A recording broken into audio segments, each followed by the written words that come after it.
लाखापेक्षा जास्त लोक तिथे वास्तव्याला आहेत. त्यातल्या काही मोजक्याच लोकांनी हे आंदोलन केलेलं आहे.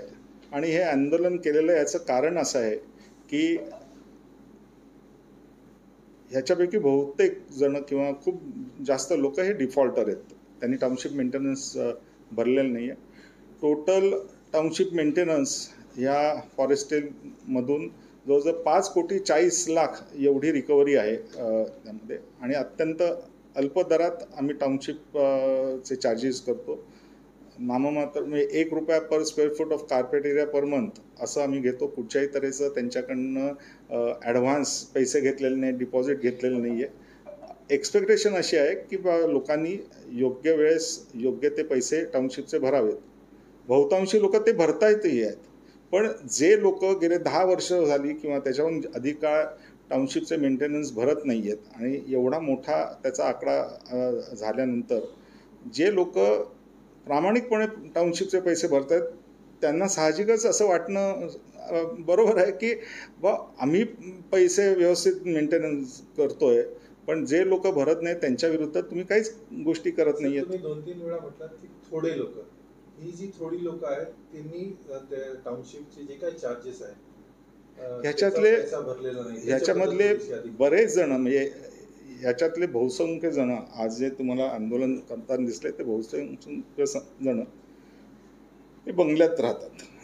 म्हणजे कुठच्याही तऱ्हेने म्हणजे ज्येष्ठ नागरिक किंवा म्हणजे छोटे फ्लॅट धारक आहेत ते इनफॅक्ट सगळा मेंटेनन्स व्यवस्थित भरत आहेत. आणि ह्यांना असं वाटतं की विकसकावर प्रेशर देणं, अशा तऱ्हेचे आंदोलन करणं आणि त्यामुळे आपल्याला म्हणजे माफी मिळेल किंवा आपण आत्तापर्यंत डिफॉल्ट होतो ते विकसक पैसे मागणार नाहीत. पण आता इतर लोकांच्या सांगण्यावरनं आम्ही कोर्टात गेलेलो आहोत आणि हे न्यायप्रविष्ट आहे. आमची बाजू रास्त आहे. कुठच्याही तऱ्हेची सर्व्हिस आम्ही थांबवलेली नाही.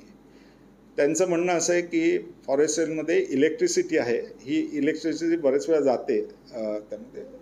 अर्थात त्याच्यात आमचा फार काही दोष आहे असं मला वाटत नाही, कारण काही MSRDCL ही वीज पुरवठा करते, त्यांच्यावर डायरेक्टली ती बिलिंग करते आणि पिरंगूट किंवा त्या भागामध्ये भूगावच्या भागामध्ये थोडी विजेची कमतरता आहे आणि त्यामुळे बरेच वेळा हा इश्यू येऊ शकतो.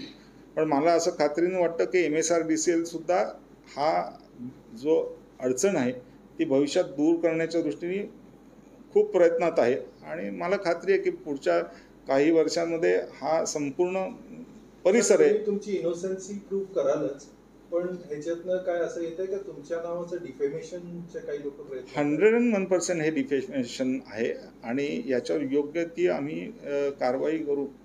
म्हणजे बहुतांशी लोक आर सो हॅपी तिथे, पण काही लोक ही त्यांना असं का वाटतं माहीत नाही की बिल्डरांना असं डिफेम केल्यानंतर आपलं कार्यभाग साधेल असं. सोसायटी नाहीये का? आहे ना, सोसायटी असते. अहो याच्यामध्ये सोसायटी आहे. ह्या सोसायटीच्या मॅनेजिंग कमिटी किंवा आम्ही टाउनशिप ॲडवायझरी कमिटी आहे त्याच्यापैकी कोणीच नाही आहे. सोसायटीचे लोक त्यांच्यावर कारवाई नाही करत का डिफॉल्टर म्हणून?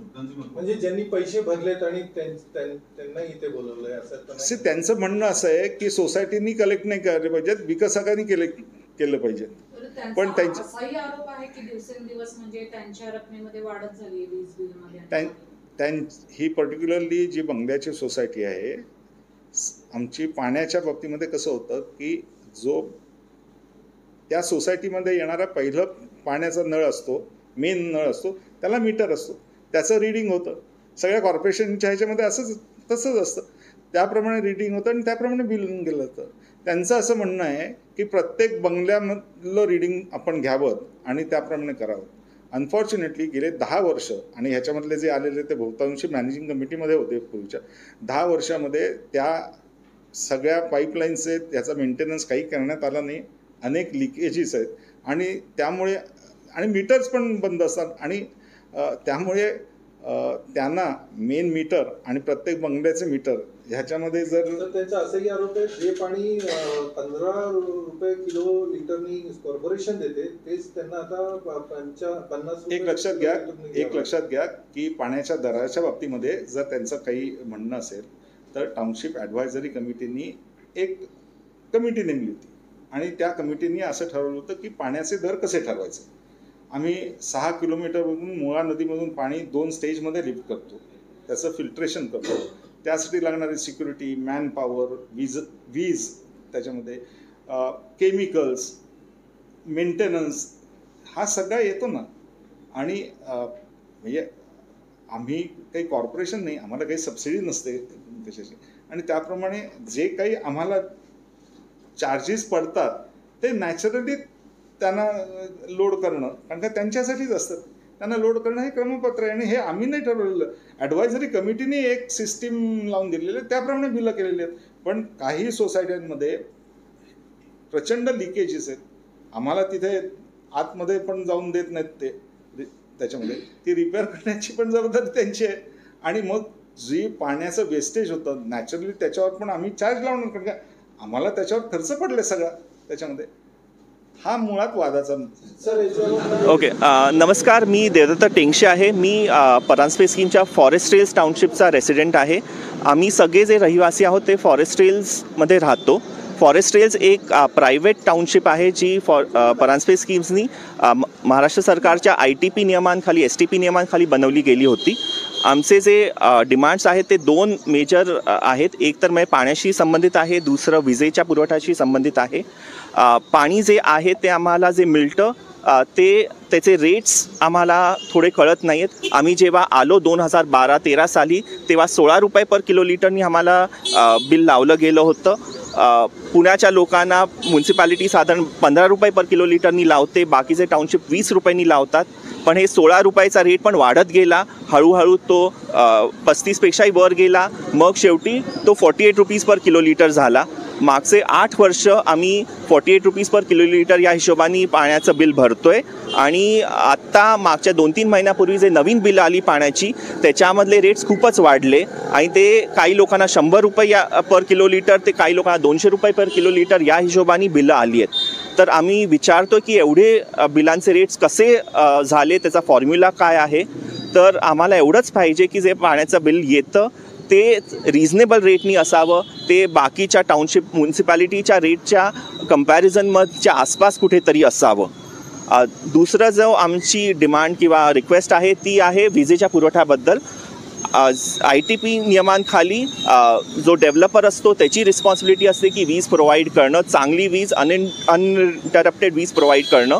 पण सत्य असं आहे की आज आम्हाला जवळजवळ दर दिवशी विजेची कपात होते. काही दिवस 4 तास, काही दिवस 5 तास आणि पावसाळ्याच्या वेळेला 2-2 दिवस पण वीज जाते. तर आमची एवढीच रिक्वेस्ट आहे की जे ITPच्या नियमांखाली जे डेव्हलपरची रिस्पॉन्सिबिलिटी आहे ते त्यांनी पुरी पाळावी, त्यांनी आम्हाला अनइंटरप्टेड वीज द्यायची सिच्युएशन करावी. आम्ही त्यांच्याशी खूप वर्षांपासून बोलतोय, आजचीच ही डिमांड नाही आहे. जेव्हा पाण्याचे रेट्स वाढले, जेव्हा बाकीचे प्रॉब्लेम्स आले, आम्ही परांजपेबरोबर 12 वर्षांपासून या गोष्टींवर डिस्कस करतोय, पण काही सोल्युशन निघालेलं नाही अजून. म्हणून आम्हाला इथे रस्त्यावर येऊन आमच्या डिमांड्स कराव्या लागत आहेत. पाणी आणि वीज ही बेसिक नेसेसिटी आहे, बरोबर है ना. त्याच्यामध्ये रेरा कुठपर्यंत अकाउंटेबल आहे? काय आहे की खूपसे आमचे जे अपार्टमेंट्स आणि हे होते ते 2015च्या आधी आलेले होते, म्हणून तेव्हा रेरा नव्हतं. रेराबद्दल पण काय काय इश्यूज आहेत, पण ते आजच्या प्रोटेस्टचा सब्जेक्ट नाही आहे. आम्ही फक्त आज जे सगळ्यात महत्त्वाचे बेसिक इश्यू म्हणाल तसं पाणी आणि वीज या 2 गोष्टींबद्दलच प्रोटेस्ट करायला आलेलो आहोत. तुम्ही ड्रेनेजचाही कुठे कुठे उल्लेख केलेला आहे, त्याच्याबद्दल काही? ते पण आहेत, पण परत आज फक्त विजेचा आणि पाण्याच्याबद्दलच आम्ही बोलायला आलेलो आहोत.